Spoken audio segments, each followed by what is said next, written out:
18, Parikshit cursed by a Brahmana boy. So we completed till verse number 21. So anybody would like to share something that you remember or remembered during one day, that in between yesterday and today? So if somebody has something to quickly share, please share. So there were very important messages that we heard on Monday.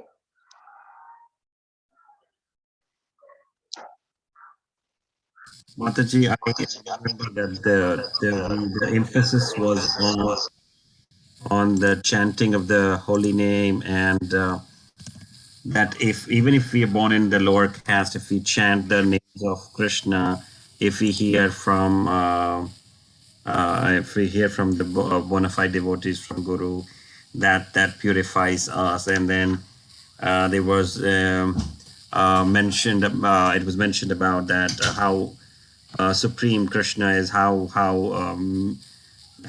supreme he is, because even the thousands of Lakshmis are worshipping him, and he is above all. So that I remember, Mataji. Yeah.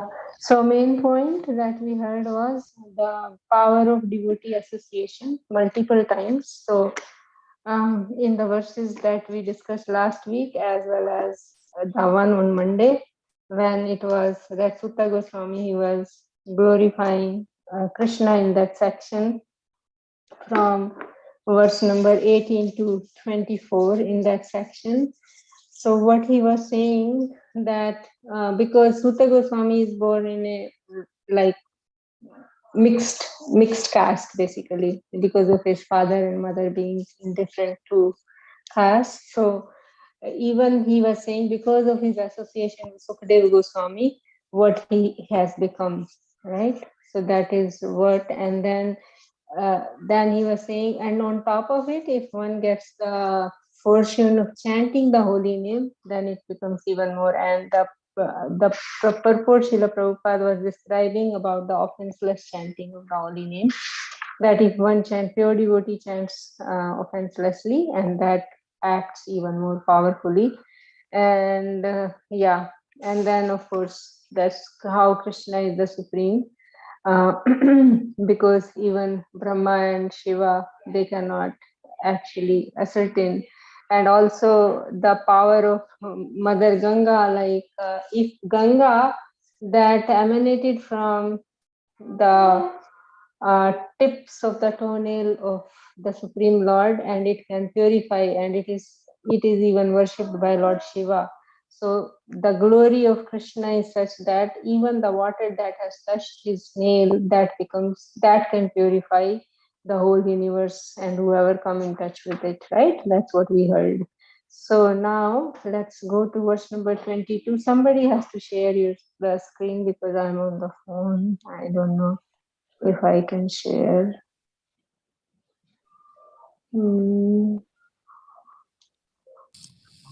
Yeah, I can try. 1 second, let me try if I can.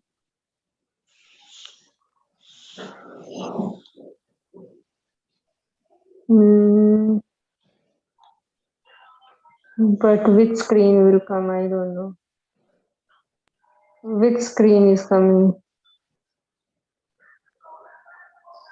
It's the live screen broadcast. You want me to try, Mataji?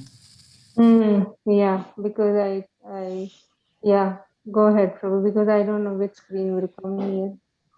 Yeah, I'm just verse 22. 22.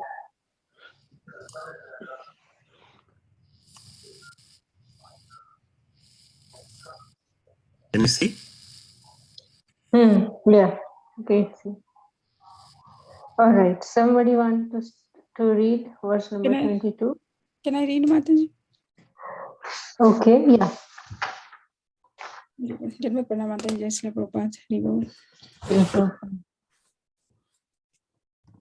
Yatranurakta sasevidhira vyapoh dehadisu sangamudham brajanti tat Paramhamsyas manantyam yasmin himso sama swadharmaha. Translation prepared by Srila Prabhupada. Jai Srila Prabhupada ki jai. Self-controlled persons who are attached to the Supreme Lord, Sri Krishna, can all of the sudden give up the world of material attachment, including the gross body and subtle mind, and go away to attain the highest perfection of the renounced order of life, by which non-violence and renunciation are consequential. Only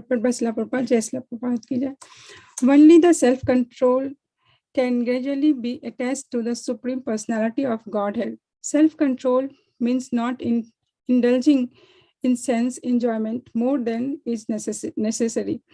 And those who are not self-controlled are given over to sense enjoyment. Dry philosophical speculation is a subtle sense enjoyment of the mind. Sense enjoyment leads on the path of darkness. Those who are self-controlled can make progress on the path of liberation from the conditioned life of material existence. The Vedas therefore enjoin that one should not go on the path of darkness, but should make a progress, march towards the path of light or liberation. Self-control is actually achieved not by artificially stopping the sense from material enjoyment, but by becoming factual attached to the Supreme Lord, by engaging one's unalloyed sense in the transcendental service of the Lord. The sense cannot be forcibly curbed, but they can be given proper engagement. Purified sense, therefore, are always engaged in the transcendental service of the Lord. This perfectional stage of sense engagement is called Bhakti Yoga. So those who are attached to the means of Bhakti Yoga are factually self-controlled and can all of a sudden give up their homely or bodily attachment for the service of the Lord. This is called the Paramhansa stage. Hamsa or swan accept only milk out of mixture of milk and water. Similarly, those who accept the service of the Lord instead of Maya's service are called the Paramhansa. They are naturally qualified with all the good attributes, such as pridelessness, freedom from vanity, non-violence, tolerance, simplicity, respectively, worship, devotion, and sincerity. All these godly qualities exist in the devotee of the Lord spontaneously. Such Paramhansa who are completely given up to the service of Lord are very rare. They are very rare even amongst the liberated soul. Real non-violence means freedom from envy. In this world, everyone is an envious of the fellow being, but a perfect Paramhansa being completely given up to the service of Lord is perfectly non-envious. He loves every living beings in relation with the Supreme Lord. Real renunciation means perfect dependence on God.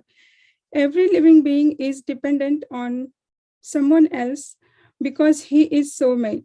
Actually, everyone is dependent on the mercy of the Supreme Lord. But when one forgets his relation with the Lord, he becomes dependent on the conditions of material nature. Renunciation means renouncing one's dependence on the conditions of material nature and thus becoming completely dependent on the mercy of the Lord. Real independence means complete faith in the mercy of the Lord without dependence on the conditions of matter. This Paramhansa stage is the highest perfectional stage in Bhakti Yoga, the process of devotional service to the Supreme Lord. Hari Bol. Hari Bol. Yeah, you want to say something? Yeah, you go ahead, Mataji. Anything that struck you? Um, so in this verse, La Prabhupada is explaining about I mean, what is the what leads the path of darkness, and how can we get rid of darkness, and how can we get the liberation, and what is Paramhansa, and what is renunciation. Hmm. Yeah, that's all. Yeah. So the main point here is that self-controlled, like when one is self-controlled and if one is attached to the Supreme Lord, then we can give up the material attachment, right? Which is including the gross and the subtle, both. So, and one can be very perfected in the renounced order of life, right? By which non-violence and renunciation are consequential. So basically, when one is attached to the Supreme Personality of Godhead, then we can give up material sense enjoyment very, very easily. And by giving up that, then one can be renounced and one will be non-violent. Yeah, so I'm just trying to connect to the last verse 21 and 22. What is the connection here? How is the flow going? So let's see that. So in verse number 21, Sutta Goswami is saying, who can be worthy of the name of the Supreme Lord but the personality of who is the meaning Supreme Personality? Krishna is the actually supreme. That is what it was describing. Even Brahma collected the water. So supremacy of Krishna was described in the previous verse. And then here it is described, okay, who can get attached to the Supreme Lord, right? So that is what, who can be attached to that Supreme Lord is the, those who are sense controlled, right? Yes. So basically, and in the purport, Srila Prabhupada mentioned very important point that it's not that we have to start giving up things, but if we engage in the service of the Lord, then automatically the material sense enjoyment, gross and subtle, everything will subside. And that is, there is a verse in second chapter, first canto, verse chapter 2, verse number 7. Vasudeve Bhagavati Bhakti Yoga Prayojita Janyati Asu Vairagyam Dhyanam Chayad Ahitukam. So basically the renunciation and attachment, sorry, renunciation, no, knowledge and detachment happens, right? What is that? Jnanam Chayad Ahitukam. Janyati Ashu Vairagyam. Vairagyam and Jnanam immediately comes if we engage in the service of the Lord. Because, and Prabhupada writes that we cannot stop using the senses, but only thing is we have to engage them in the service of the Lord, right? Instead of Maya service, one should engage the senses in the service of the Supreme Lord. And then here, Srila Prabhupada is writing such kind of the good attributes, like those who have Paramahamsa qualities, who are non-violent, who have no, who are free from vanity, who are tolerant, who have the quality of simplicity, respectability, worship, devotion, and sincerity. So they are very, very rare souls, right? The Paramahamsa are very rare. And this is very striking sentence here that Srila Prabhupada writes, real non-violence means freedom from envy. So basically, like in chapter 13, Bhagavad Gita 8 to 12, Srila Prabhupada writes about what is real non-violence, that we don't think of hurting anybody in any way. That is real non-violence. Then that is non-enviousness at the same time, right? Yeah. So basically, our criteria to become perfectly non-violence and completely detached from material sense enjoyment is actually when we engage ourselves fully 100%, 100% in the service of the Lord, like Ambarish Maharaj. We hear how he used his legs, his arms, his hands, his eyes, his head, his mind, the whole body, right? How he used every part of his body in serving the Supreme Lord. So only and only then we can actually be fully non-envious and completely detached from sense enjoyment. Otherwise, it will not be possible.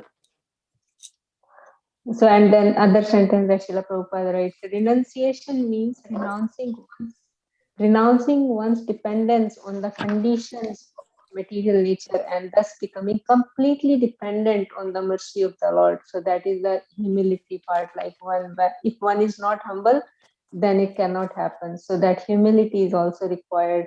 Real independence means complete faith in the mercy of the Lord without dependence on the conditions of matter. So very, very beautiful purport, especially the last part. I mean, the whole purport is very wonderful, but this last part is very, how can one be perfectly non-envious? And it is the envy which actually brings us in this material world, that we are envious of the Supreme Lord. Basically, the false ego, and we become envious of the Lord.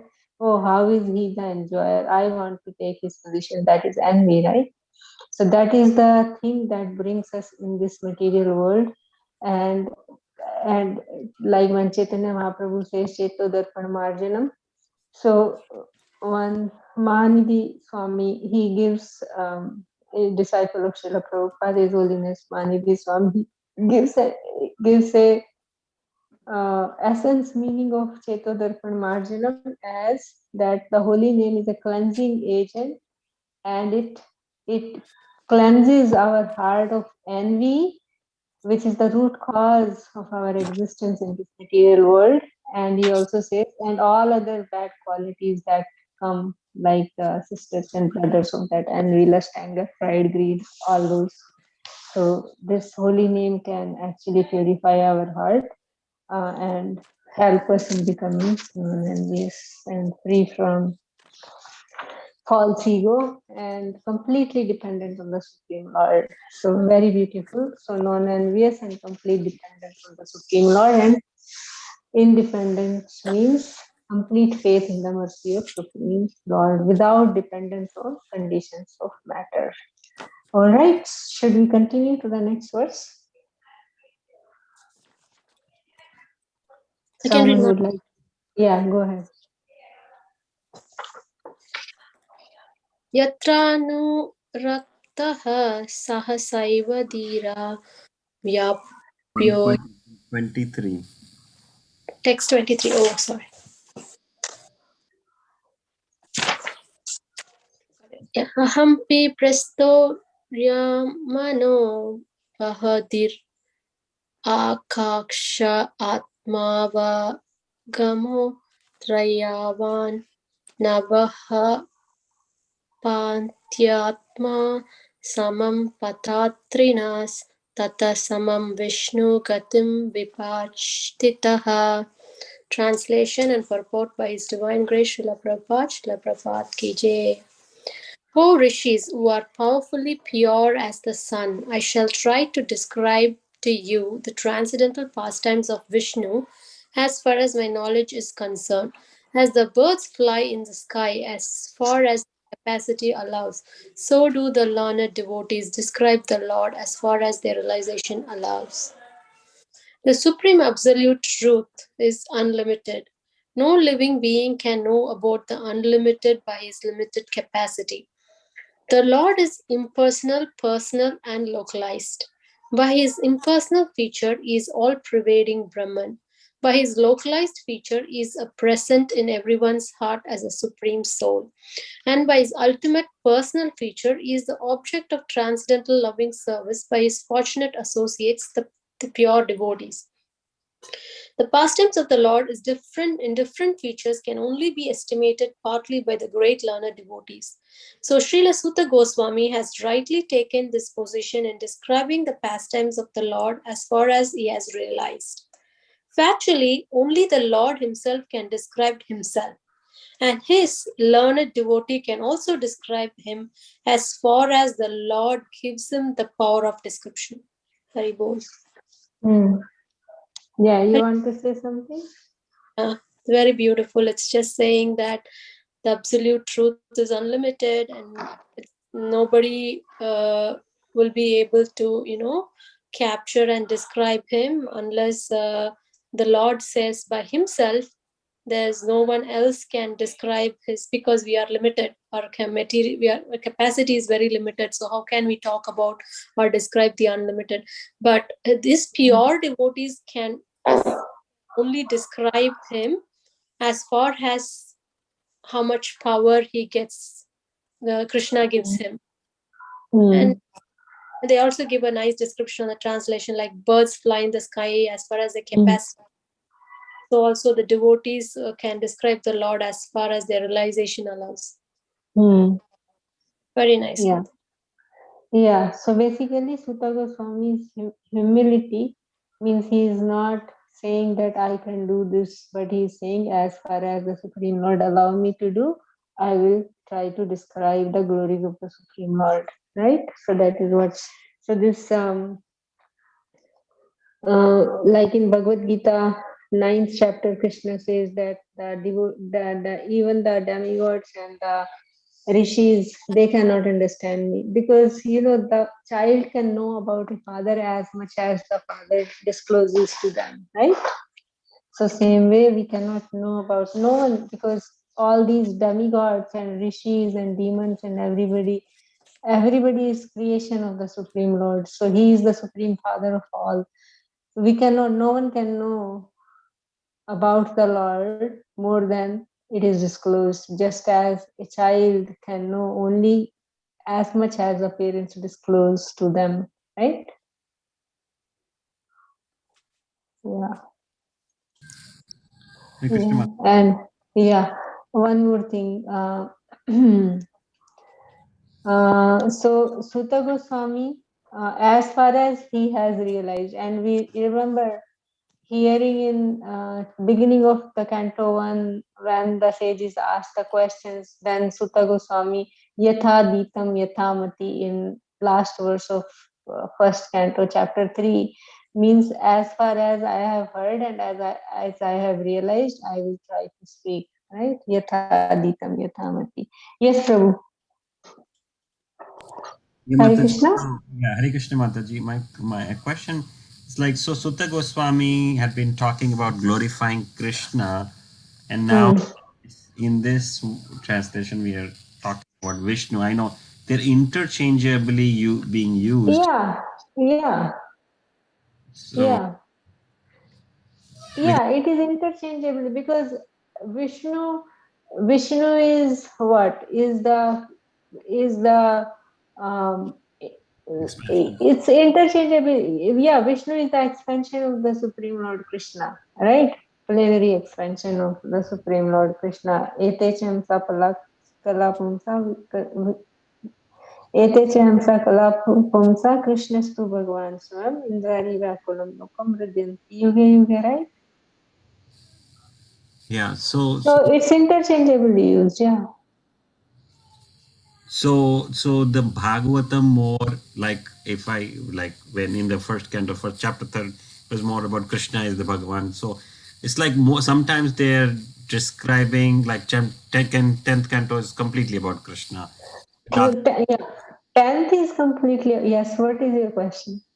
So like in the Bhagavatam, it's like they're interchangeably using this Vishnu and Krishna, like is Not exactly interchangeably. So sometimes, because there are other incarnations also described in the Bhagavatam, and the first 6 questions, do you remember the 6 questions that they asked, that the sages of Nimisharanya asked?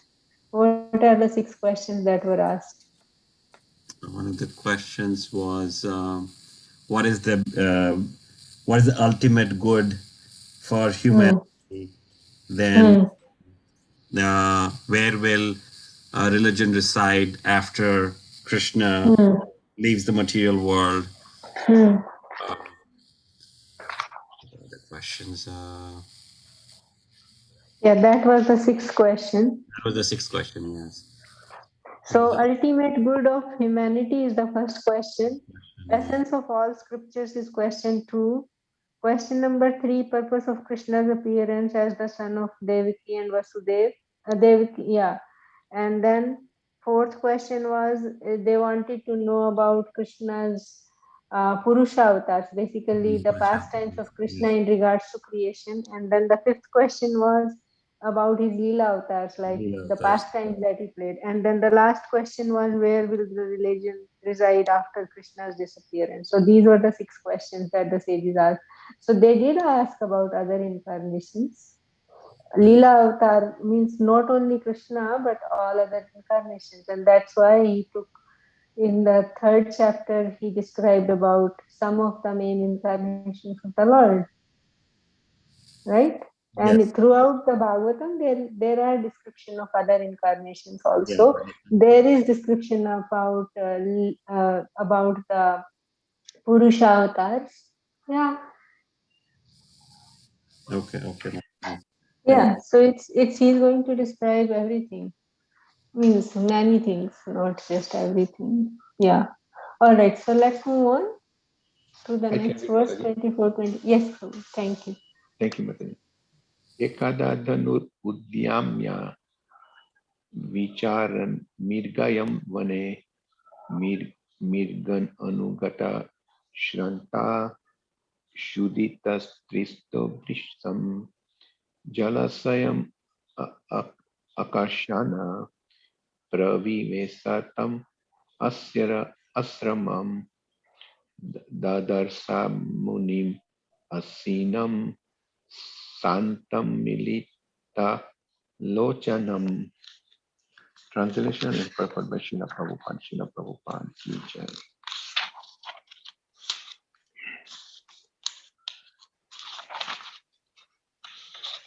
One second, Mother Lady. Okay, sorry. Once upon a time, Maharaj Parikshit, while engaged in hunting in the forest with bow and arrows, became extremely fatigued, hungry, and thirsty while following the stags. While searching for a reservoir of water, he entered the hermitage of the well-known Samika Rishi and saw the sage sitting silently with closed eyes. Proper by Srila Prabhupada ki jai. The Supreme Lord is so kind to his pure devotees that in proper time he calls such devotees up to him and thus creates an auspicious circumstance for the devotee. Maharaj Parikshit was a pure devotee of the Lord, and there was no reason for him to become extremely fatigued, hungry, and thirsty, because the devotee of the Lord never becomes perturbed by such bodily demands. But by the desire of the Lord, even such a devotee can become apparently fatigued and thirsty just to create a situation favorable for his renunciation of worldly activities. One has to give up all attachment for worldly relations before one is able to go back to Godhead. And thus, when a devotee is too much absorbed in worldly affairs, the Lord creates a situation to cause indifference. Supreme Lord never forgets his pure devotee, even though he may be engaged in so-called worldly affairs. Sometimes he creates an awkward situation, and the devotee becomes obliged to renounce all worldly affairs.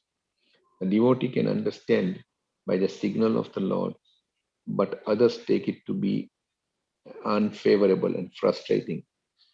Maharaj Parikshit was to become the medium of the revelation of Srimad Bhagavatam by Lord Shri Krishna, as his grandfather Arjuna was the medium for the Bhagavad Gita. Had Arjuna not been taken up with an illusion of family affections by the will of the Lord, the Bhagavad Gita would have not been spoken by the Lord himself for the good of all concerned. Similarly, had Maharaj Parikshit not become fatigued, hungry, and thirsty at this time, Srimad Bhagavatam would have not been spoken by Srila Shukdev Goswami, the prime authority of Srimad Bhagavatam. So this is a prelude to the circumstances under which Srimad Bhagavatam was spoken for the benefit of all concerned. The prelude therefore begins with the words, once upon a time. Hmm. Saribol. Yes, Saribol Prabhu, you want to say something? Yes, Mataji. So again, we see that the Lord, first of all, He only chooses His pure devotees for some very important work.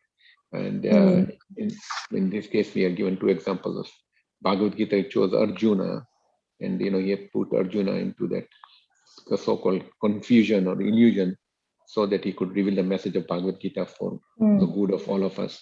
And same thing, in order to reveal the message of Srimad Bhagavatam, he put Maharaj Parikshit in this condition of being fatigued and tired. Although usually pure devotees they overcome that, but in this case, he was purposely put that so that he would go into Samik Rishi's hermitage and look for water. But of course, then he was cursed by. We find later on he was cursed by the Shringi, and that's how Srimad Bhagavatam was spoken. So, and so also he also said that sometimes when the Lord never forgets his pure devotees. Sometimes if the situations are not good for conducive of spiritual life, for example, worldly attachment are too much absorbed, the Lord will create situations where one will come out of it. So the pure devotee understands that this was a creation of the Lord, but ordinarily people may think of it being like bad luck or unfavorable. Yes, Yeah. Mataji, that's So yeah, very, very nice, very practical application points. So basically, first of all, that when Shamik Rishi, when he enters the hermitage and he is going to become angry, right? So people would say, oh, how can he be a devotee when he becomes angry? So here that part is described in the purport that it is by the will of Krishna actually that he becomes fatigued and hungry and angry and all that. Yes, because of a higher purpose. Nobody can understand the plan of the Lord. And because there are three things that are going to happen actually. One thing is that Kali Yuga is to begin according to the cycle, according to the cycle of yugas. Kali Yuga was to begin, and in the presence of Parikshit Maharaj, Kali Yuga cannot enter. Right? We know that from the previous discussion. And second thing is that Bhagavatam was to be spoken. And third thing is Parikshit Maharaj was to go back to Godhead.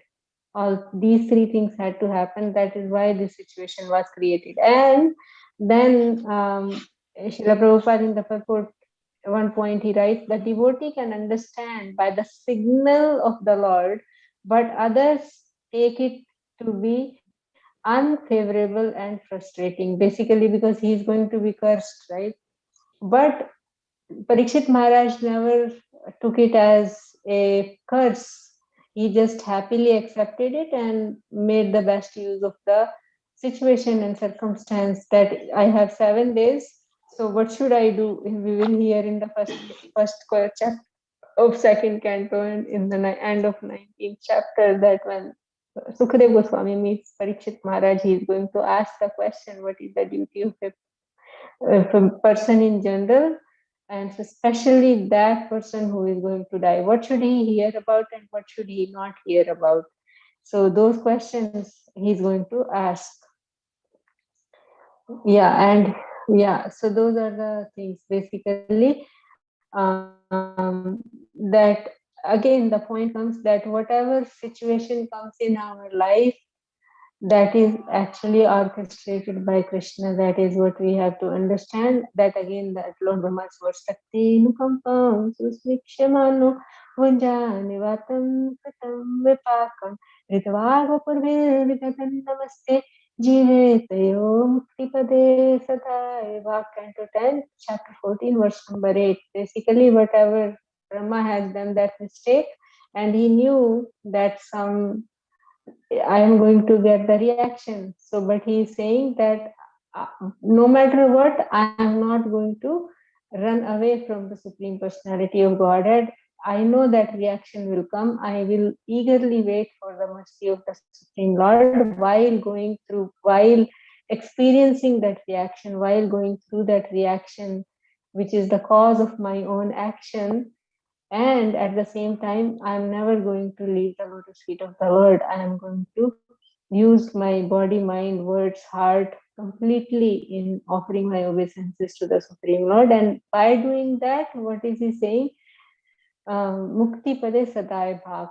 So one becomes eligible to, one is righteous of going back to the Supreme Lord, meaning that abode be one, it becomes one's rightful claim actually to, because just like a child, if a son has to be alive in order to take over the property of the father, right?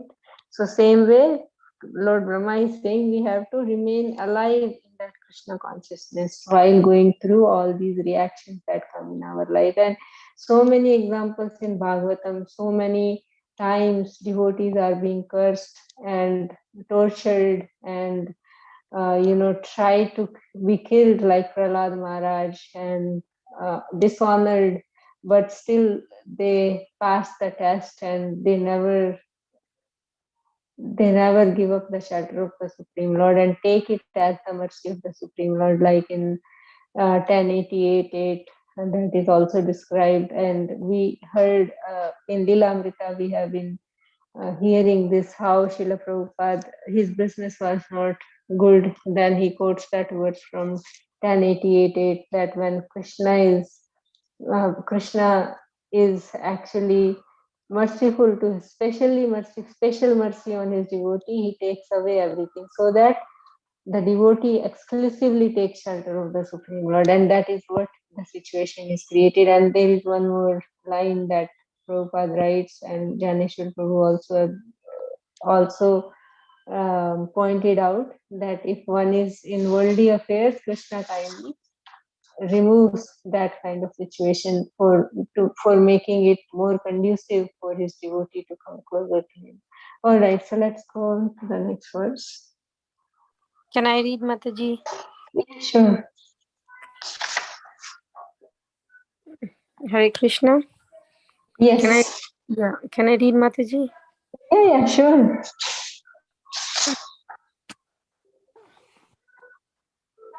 Pratir uddhenindriya prana manobuddhim upartham sthanatrayat pranam param praptam brahma bhutam avikrayam.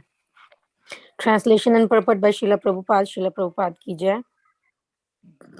The Muni's sense organs, breath, mind, and intelligence were all restrained from material activities, and he was situated in a trance apart from the three: wakefulness, dream, and unconsciousness, having achieved a transcendental position qualitatively equal with the Supreme Absolute. Purport. It appears that the Muni, in whose hermitage the king entered, was in yogic trance.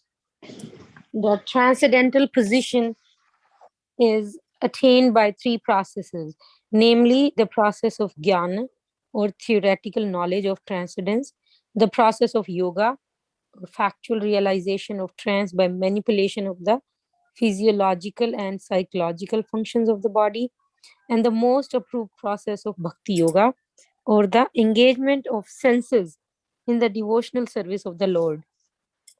In Bhagavad Gita also, we have the information of the gradual development of perception from matter to living entity.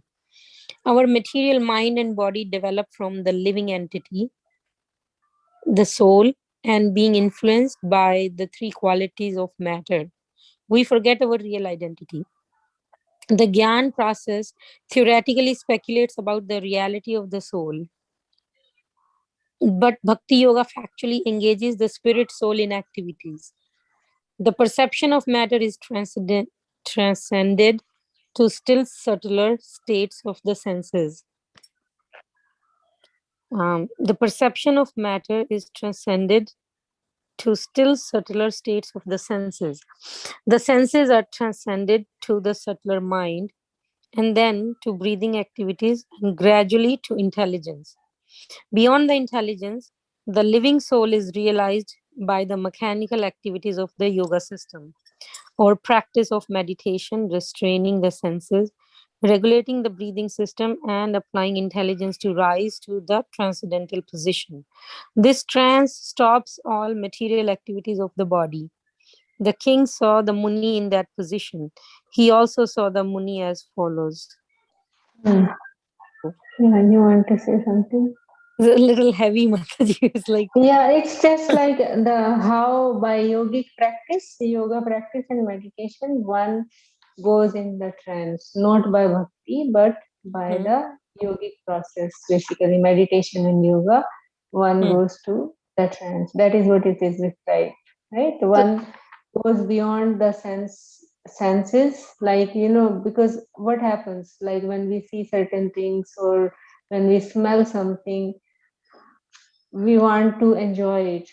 mhm, Yeah, senses it. So meaning now, okay, that external senses function is controlled. After that, the subtler, the things in the mind and intelligence that goes, right, that also is transcended. That is what it is described, right? Gradually these things mhm, are transcended, the senses are transcended to the subtler mind. Means after that, after getting over the sense organs functions, control, after controlling the senses, one goes to the subtler level of mind, and then to breathing activities, and then gradually to intelligence. Like breathing also, some people can stop for some time and do very very deep breathing for long time. Yes, so that is the mechanical process. That is what Srila Prabhupada is writing here. Beyond mhm, the intelligence, the living soul is realized by the mechanical activities of the yoga system or practice of meditation, restraining the senses, regulating the breathing system, and applying intelligence to rise to the transcendental position. So basically, the yoga process to go to the trance is described here. So that is how the Shamik Rishi did. And when Parikshit Maharaj saw that, he was in that trance. mhm. Yeah, Right? yeah, Hmm. ma'am. Thank you, ma'am. Yeah. So, and here one more thing Srila Prabhupada writes that towards the beginning of the that Muni in the hermitage was in yogic trance. So means yogic trance and the devotee's trance is different. So then he says the transcendental position is attained by three processes, namely the process of jnana or theoretical knowledge of transcendence, the process of yoga or factual realization of trance by manipulation of the physiological and psychological functions of the body, and the most approved process of bhakti yoga.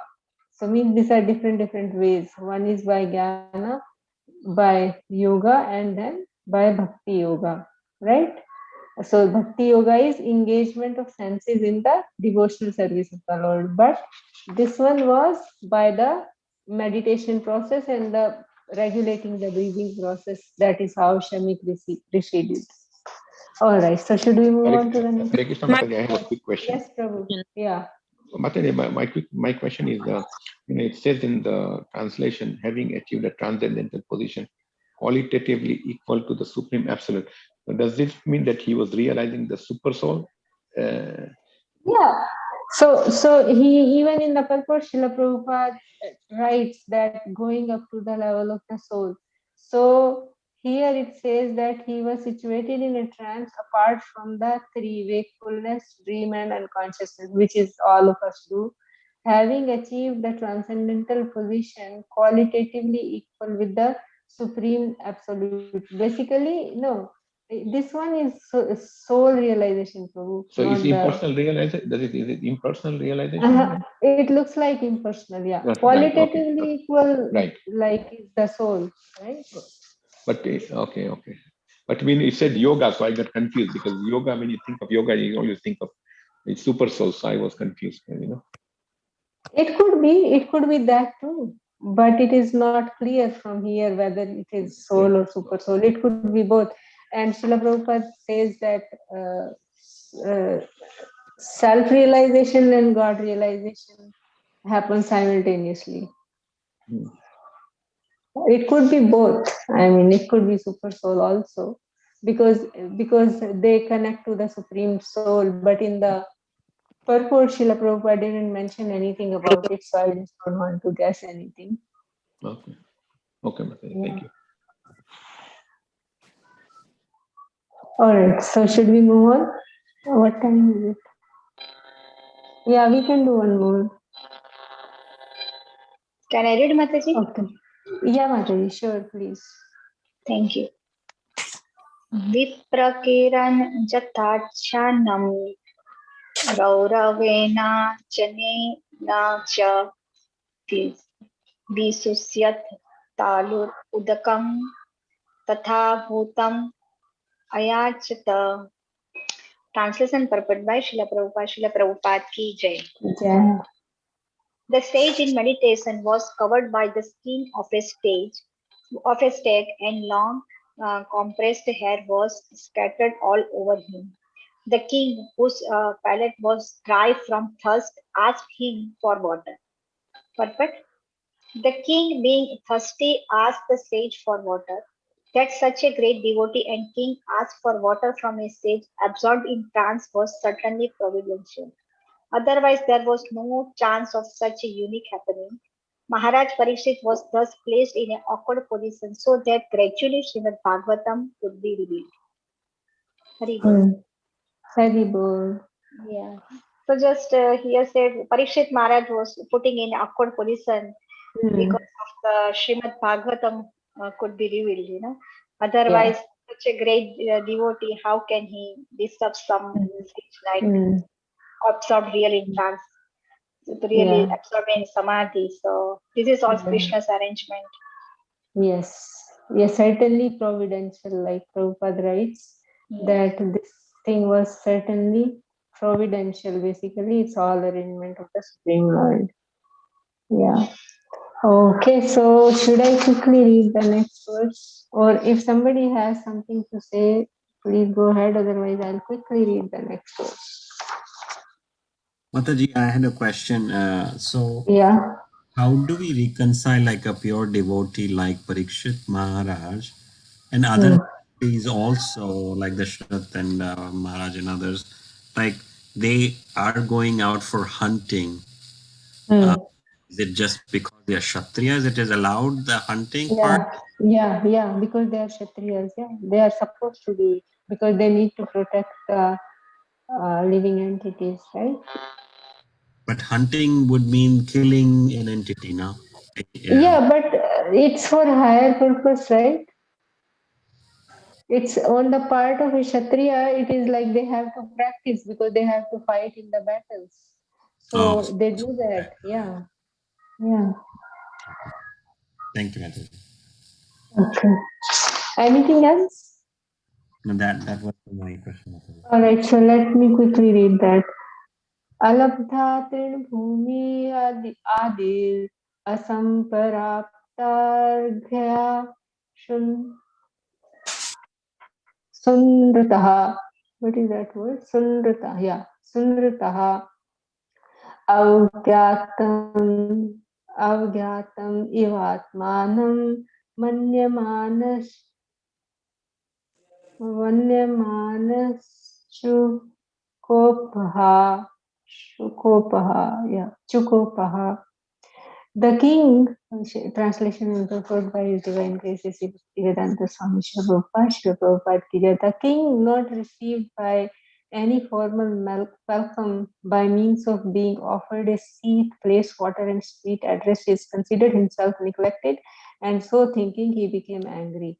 The law of reception in the codes of Vedic principles states that even if an enemy is received at home, he must be received with all respect. He should not be given a chance to understand that he has come into the house of an enemy. When Lord Krishna, accompanied by Arjuna and Bhima, approached Jarasandha in Magda, the respectable enemies were given a royal reception by King Jarasandha. The guest enemy, namely Bhima, was to fight with Jarasandha, and yet they were given a grand reception.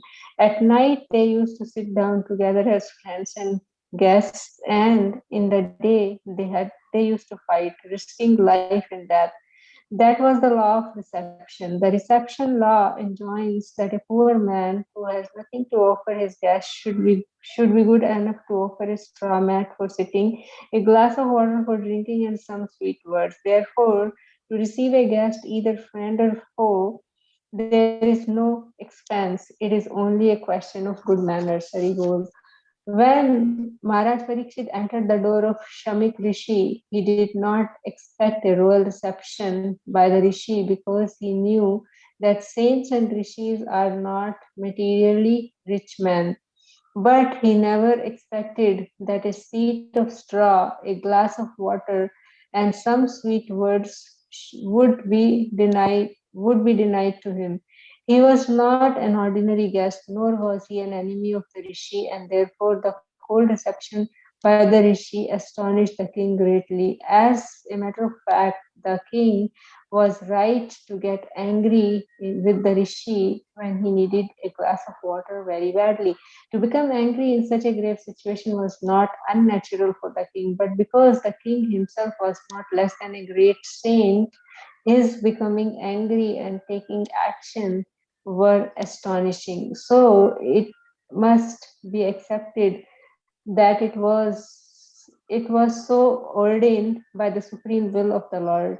The king was a great devotee of the Lord, and the saint was also as good as the king. But by the will of the Lord, the circumstances were so created that they became ways to the king's becoming unattached to family connection and governmental activities, and thus becoming a completely surrendered soul onto the lotus feet of Lord Krishna.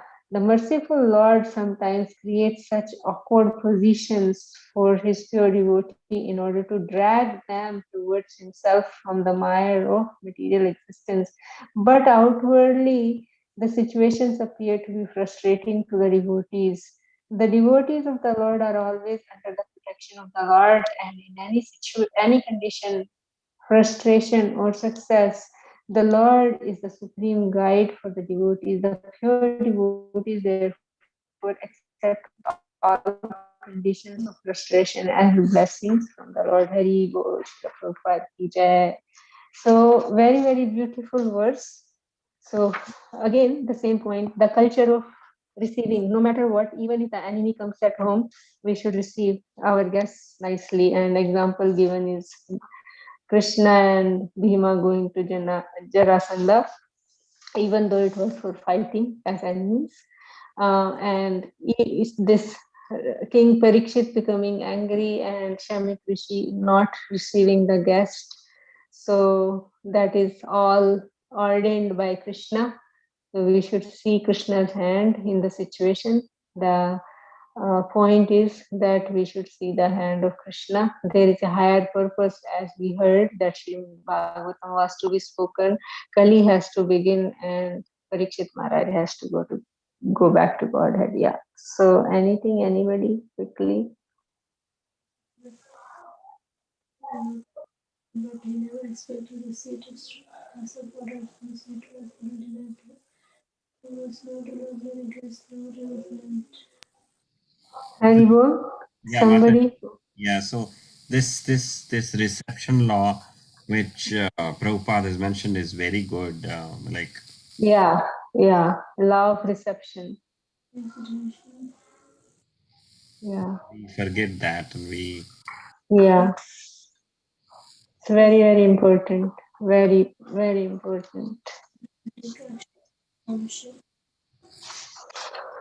Okay, anything, anybody quickly? If not, then we should end here. So, multiple points in today's discussion. One is this reception, of course, and behind this cursing, behind this pastime of Parikshit Maharaj and Shamik Rishi is Krishna's hand, and higher purpose has to happen. So, and also that one purport that we read in the first one that we read today was that non-enviousness, basically it will happen only when we are engaging in service of the Lord. That the complete dependence on the Supreme Lord and independence from the material condition, right? So that is attachment to Krishna will automatically lead to detachment from matter. Okay, so devotees, I think we should end here because it's already 8:31, 8:32. Thank you all very much. Srila Prabhupada ki jai, Granthara Srimad Bhagavatam ki jai, Ananta Koti Vaishnav Vrinda ki jai, Vancha Kalpatarubhyascha Kripatindri Jayascha Patitanam Pavanebhyo Vaishnavebhyo. Hari Hari Bol.